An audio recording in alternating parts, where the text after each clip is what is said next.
These meringues have a delicious crisp and crunchy outside and a marshmallow centre that melts in your mouth. That's how I like my meringues. This recipe is really simple and easy. You can serve them with cream and strawberries, blueberries, raspberries. I've also added a scoop of my homemade strawberry and mango frozen yogurt on the side. I made a video about how to make that strawberry mango frozen yogurt if you want to watch that also. A lot of people fail the first time they make meringues, so I'm going to list all of the tips that I use to prevent that happening to you. You will need 2 eggs, half a cup of caster sugar, a quarter of a teaspoon of cream of tartar, a quarter of a teaspoon of vanilla extract, and a pinch of salt.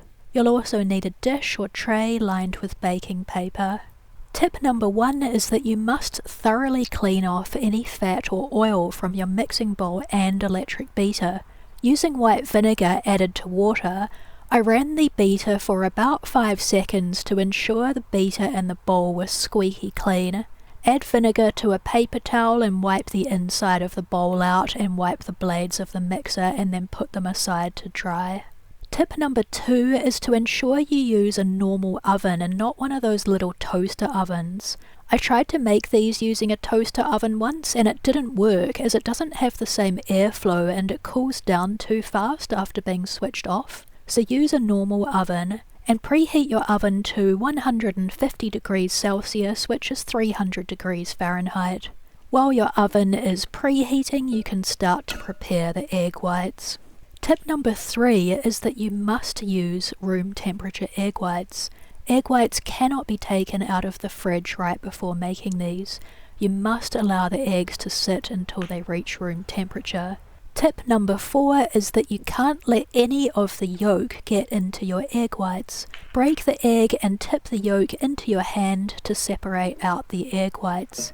The skin on your hands is soft, so it won't break the yolk. Don't tip the yolk back and forth between the eggshells or you'll risk piercing the yolk on the broken edge, and you don't want to get any of the yolk into the egg whites.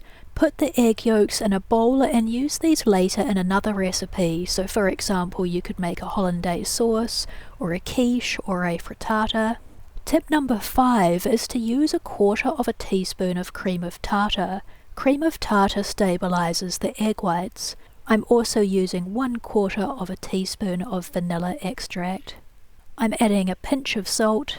This salt is in a hippo shaker, so I'm just using a little pinch there of this salt.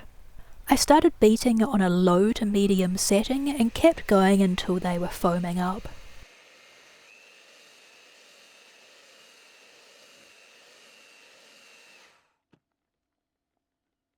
At this point when they're foaming up, it's time to gradually add the caster sugar. I'm using half a cup of caster sugar, which is 125 grams. Note that a UK cup is 250 grams, while a US cup is 240 grams.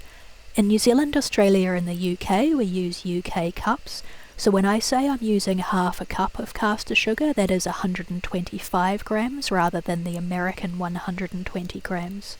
Tip number 6 is to add the caster sugar very slowly, just a little bit at a time as you're beating the eggs. You don't want to add the caster sugar too quickly, so patience is the key here.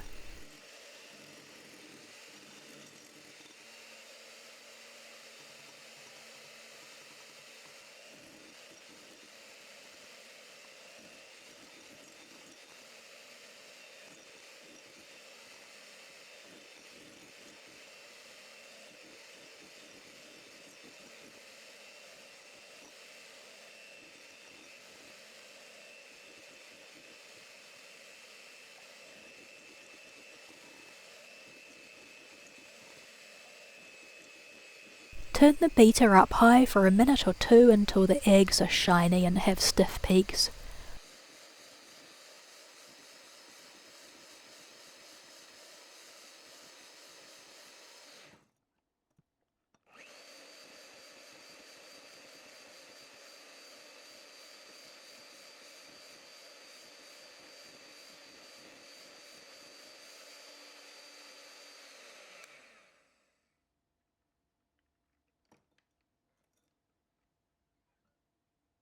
Put some mixture on your fingers and rub them together to see if it feels grainy. It's ready when the sugar grains have completely dissolved and it no longer feels grainy. Mine still felt a little bit grainy, so I'm beating it again until it no longer feels grainy.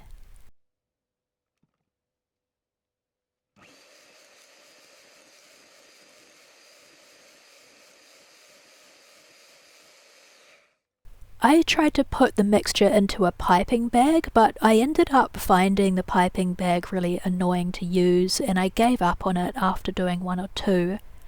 After that I just took a spoon and dolloped the mixture with a spoon. It looks the same either way after they're baked, so I don't recommend using the piping bag. Just get a spoon and just dollop it onto the baking paper.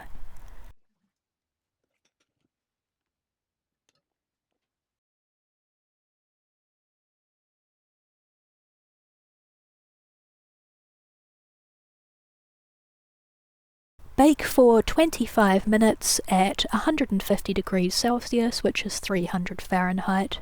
Turn off the oven after 25 minutes, but don't remove the meringues or open the oven. Just switch off the oven and leave them sitting in there for an hour to slowly cool. Once they have slowly cooled after 1 hour, just gently lift them, and because they stick slightly to the baking paper, I'm just gently lifting each one off the paper. I love the sound it makes when you unstick them, it's so satisfying. Here I'm breaking one open so you can see the marshmallow inside and the crispiness on the outside. That's how I like it.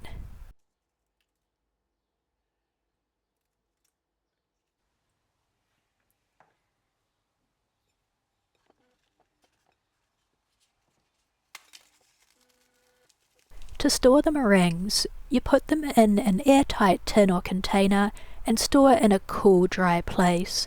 Just be careful not to put them in the fridge and don't leave them out in the sun either. Best of luck with your meringues. Thanks for watching. Bye.